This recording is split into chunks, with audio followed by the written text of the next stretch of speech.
Back to clean news UP. चलिए देखते हैं उत्तर प्रदेश की 25 फटाफट बड़ी खबरों को। इससे पहले आप न्यूज को कहां से देख रहे हैं हमें कमेंट में बताना बिल्कुल ना भूलें। साथ ही हमारे फेसबुक पेज को भी फॉलो करें। फेसबुक पेज का लिंक डिस्क्रिप्शन में दिया गया है।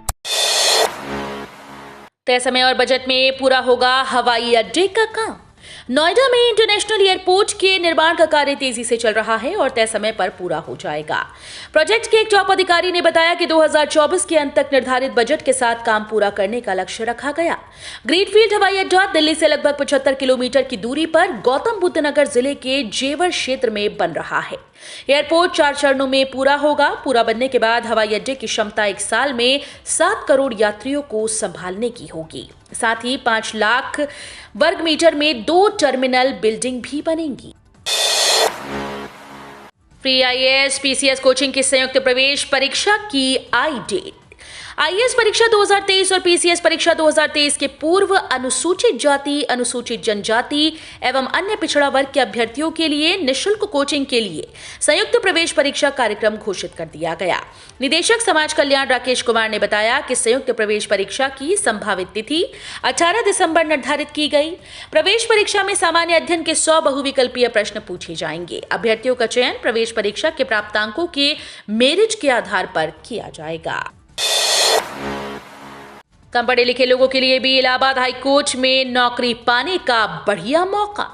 इलाहाबाद हाईकोर्ट ने कुछ समय पहले ग्रुप सी और ग्रुप डी पदों पर बम्पर वैकेंसी निकाली थी। इसके लिए आवेदन की प्रक्रिया काफी समय से चल रही है। अब इन पर अप्लाई करने की लास्ट डेट भी पास आ गई। इसलिए अगर योग्य और इच्छुक होने के बावजूद किसी वजह से आप अभी तक इन पदों के लिए अप्लाई नहीं कर पाए तो जल्द से जल्द फॉर्म भर दें। इलाहाबाद कोर्ट के इन पदों पर आवेदन करने की लास्ट डेट 13 नवंबर 2022 है। वेटिंग के यात्रियों को मिलेगी बड़ी राहत। रेलवे ने बढ़ाया स्पेशल ट्रेन का फेरा।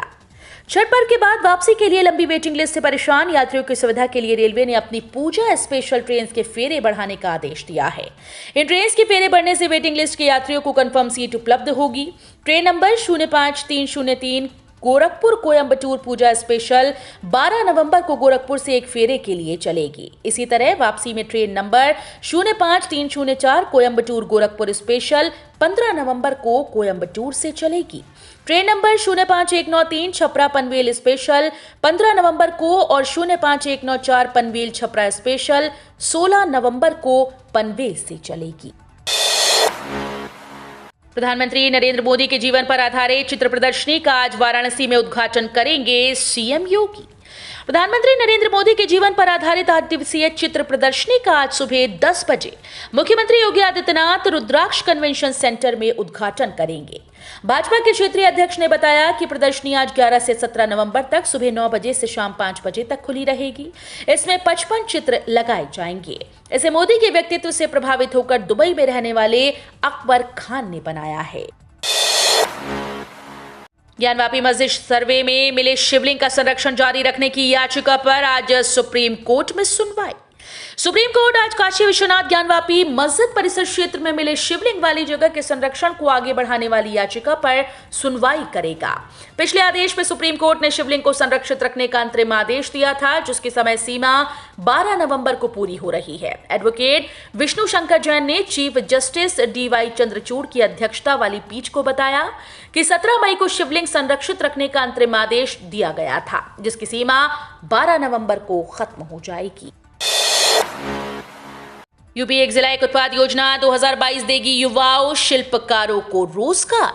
उत्तर प्रदेश सरकार ने एक जिला एक उत्पाद योजना 2022 शुरू की। इस योजना से राज्य भर में 25 लाख बेरोजगार उम्मीदवारों को नौकरी का अवसर मिलेगा।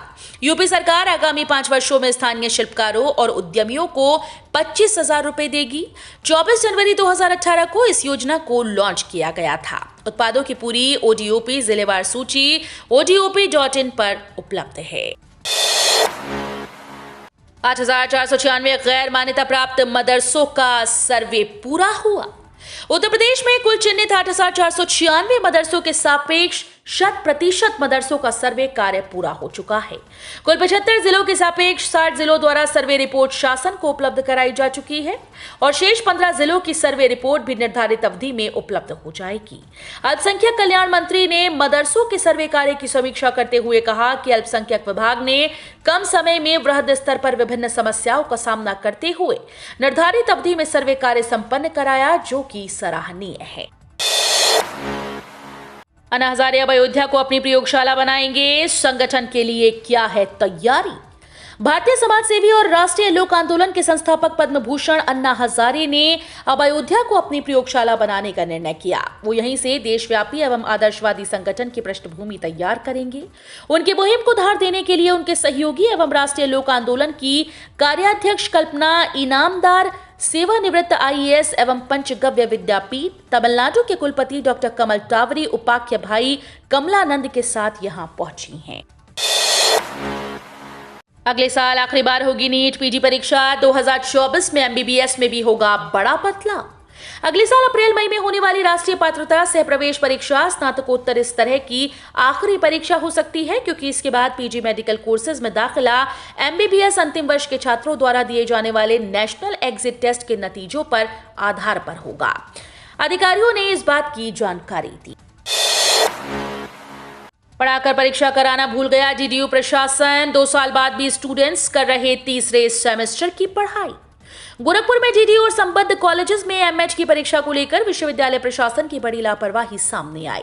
विश्वविद्यालय प्रशासन ने MH सत्र 2021-22 के तृतीय सेमेस्टर की पढ़ाई तो पूरी करा दी, लेकिन परीक्षा कराना ही भूल गया। नतीजतन दाखिले के 2 साल बाद बीत जाने के बाद भी विद्यार्थी तृतीय सेमेस्टर की ही पढ़ाई कर रहे हैं। सत्र 2020-21 में MH में दाखिला लेने वाले विद्यार्थियों का कोर्स जुलाई 2022 तक पूरा हो जाना चाहिए था, लेकिन हैरत की बात यह है कि वे अभी भी तृतीय सेमेस्टर में ही पढ़ाई कर रही हैं। हाईकोर्ट ने डेंगू पर नियंत्रण के प्रयासों को नाकाफी बताया। हाईकोर्ट के लखनऊ बेंच ने राजधानी में डेंगू मच्छरों के बढ़ते प्रकोप पर राज्य सरकार और नगर निगम की ओर से उठाए गए कदमों को नाकाफी बताते हुए मच्छरों की समस्या के समाधान की कार्य योजना पेश करने के आदेश दिए। कोर्ट ने मामले की अगली सुनवाई के लिए 11 नवंबर की तिथि निर्धारित की है। किसानों को खेत में तालाब बनवाने पर मिलेगी 50% की सब्सिडी।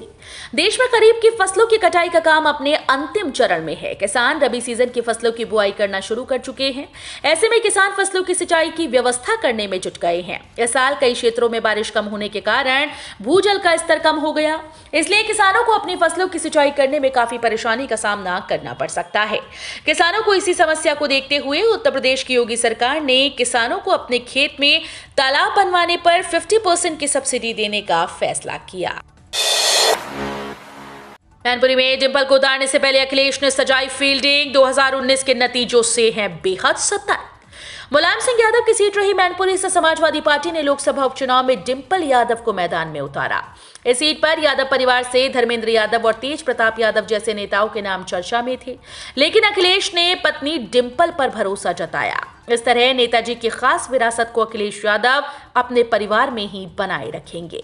यही नहीं, डिंपल को जीत दिलाने के लिए समाजवादी पार्टी ने पूरी फील्डिंग भी सजा ली है। गोरखपुर में 7 दिनों में बढ़ गए 60,000 मतदाता।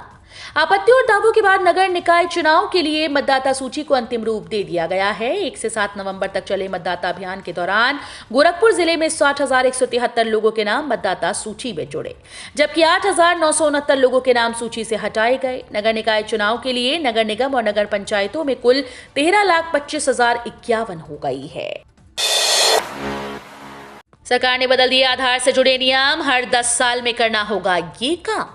केंद्र सरकार ने आधार नियम में संशोधन किए। इसके तहत आधार संख्या प्राप्त करने से 10 साल पूरा हो जाने के बाद कम से कम एक बार संबंधित दस्तावेजों का अपडेट कराना जरूरी होगा। इलेक्ट्रॉनिक्स और सूचना प्रौद्योगिकी मंत्रालय के द्वारा जारी गजट पत्र में प्रकाशित नोटिफिकेशन के मुताबिक आधार अपडेट होने से केंद्रीय पहचान डेटा भंडार में संबंधित जानकारी की निरंतर आधार पर सटीकता सुनिश्चित होगी। अब रिटायरमेंट के बाद हर महीने 2 लाख रुपए मिलेगी पेंशन। एनपीसी में 40 सालों तक हर महीने 5,000 रुपए जमा करने पर आपको 1.91 करोड़ रुपए मिलेंगे। इसके बाद आपको मैच्योरिटी अमाउंट के निवेश पर 2 लाख मासिक पेंशन मिलेगी। इसके तहत आपको सिस्टमैटिक विड्रॉल प्लान से 1.43 लाख रुपए और 63,768 रुपए का मासिक रिटर्न भी मिलेगा। इसमें निवेशक के जिंदा रहते तक वार्षिकी से 63,768 रुपए मासिक पेंशन मिलती रहेगी। मौसम मारेगा पलटी, हवा ने बदला रुख, आज से बढ़ेगी ठंड।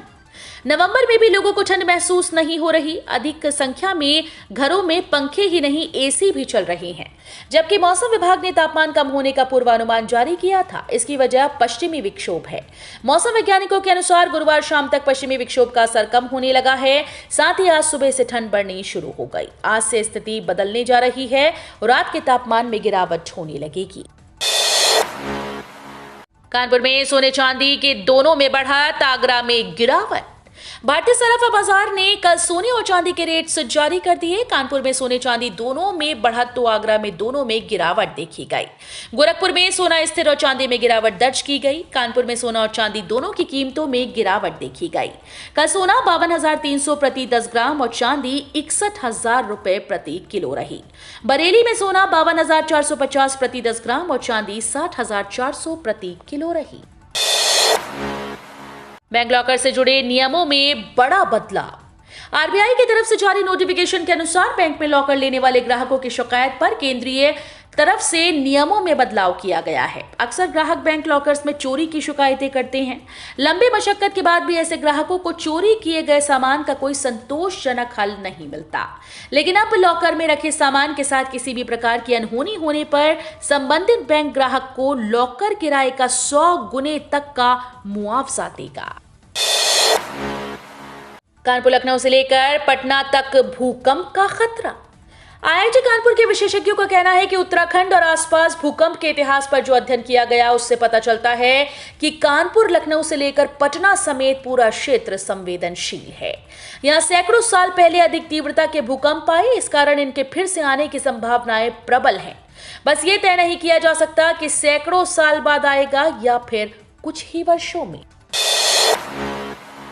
इंग्लैंड ने भारत को बुरी तरह से हराकर फाइनल में बनाई जगह। T20 वर्ल्ड कप के सेमीफाइनल मुकाबले में भारत को इंग्लैंड के खिलाफ करारी हार झेलनी पड़ी। भारत को 10 विकेट से हराने के साथ ही इंग्लैंड ने फाइनल में अपनी जगह बना ली, जहां उसका सामना रविवार को पाकिस्तान से होने वाला है। पहले बल्लेबाजी करते हुए भारत ने 168 रन बनाए थे, जिसके जवाब में इंग्लैंड ने बिना कोई विकेट गंवाए 16 ओवर में ही मैच अपने नाम कर लिया। गोरखपुर की सड़कें हुई जानलेवा, हादसों में जान गंवाने वालों की संख्या पिछले साल से बढ़ी। सरकार जहां ट्रैफिक नियमों का पालन कराने को सख्ती बरत रही है, नियमों के प्रति लोगों को जागरूक कर रही है, इसके बावजूद हादसों का ग्राफ नहीं गिर रहा।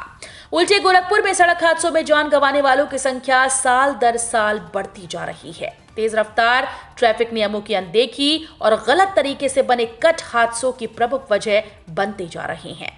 यही वजह है कि हाईवे पर एक साल में मौतों की संख्या 15 बढ़ गई है। गोरखपुर में सड़कों पर वाहन चलाते समय जानलेवा हादसे पिछले साल की तुलना में इस बार ज्यादा हैं। अयोध्या में रामलला के विग्रह का संगमरमर से बना मॉडल कार सेवकपुरम पहुंचा। राम जन्मभूमि में विराजमान रामलला के दिव्य मंदिर का निर्माण कार्य प्रगति पर है। इस बीच निर्माणाधीन मंदिर में विराजित होने वाले भगवान के विग्रह को लेकर आम श्रद्धालुओं में कौतूहल बरकरार है। इसके चलते भक्तगण अपनी ओर से अलग अलग मूर्तियों को लाकर ट्रस्ट को भेंट कर रहे हैं। इन्हीं में से एक भक्त ने अष्टकमल दल पर विराजित रामलला का बड़ा मनमोहक विग्रह राम जन्मभूमि ट्रस्ट को भेंट किया, जिसे कार सेवकपुरम में रखवाया गया है। भारत पर रूस यूक्रेन युद्ध का पड़ा प्रभाव, रक्षा मंत्री राजनाथ सिंह ने बताया। रूस और यूक्रेन युद्ध पूरी दुनिया प्रभावित हुई है। भारत पर भी इस युद्ध का प्रभाव पड़ा। दिल्ली में राष्ट्रीय रक्षा कॉलेज के दीक्षांत समारोह में रक्षा मंत्री राजनाथ सिंह ने बताया कि यूक्रेन और रूस युद्ध दुनिया में ऊर्जा संकट को भी हवा दी है। इससे भारत भी प्रभावित हुआ, क्योंकि युद्ध के कारण अंतर्राष्ट्रीय ऊर्जा आपूर्ति में व्यवधान आया। इसकी वजह से ऊर्जा आयात बहुत अधिक महंगा हो गया है। तो ये थी आज की 25 फटाफट बड़ी खबरें। अगर आपको न्यूज पसंद आई हो तो वीडियो को लाइक और शेयर जरूर करें। धन्यवाद।